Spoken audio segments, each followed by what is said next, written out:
everyone, welcome back to another episode of Webtech Tutorial.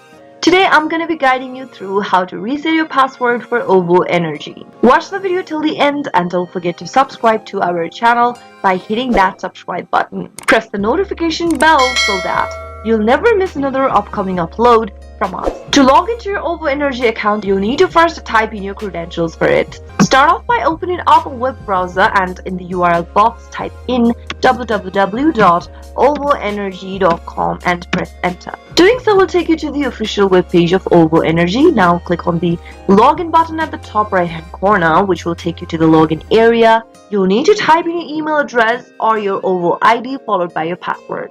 If you don't remember your password, then you can simply get help by clicking on this reset my password link at the bottom of this page and then enter your valid email address that is associated with the account in the text box. Now click the submit button and you'll receive an email sent to you with a link to reset your password. Simply go ahead and open up your email inbox and make sure to open up the same email that is associated with OVO Energy. Now click on the reset link that has been sent to you and type in the new password you would want to reset to. Simply follow the prompts and you'll be able to reset your password to a new one even if you've forgotten it during logging in. I hope the tutorial was helpful to you. If it was, go ahead and give us a thumbs up. I'll soon be back with more videos like this. Thanks for watching.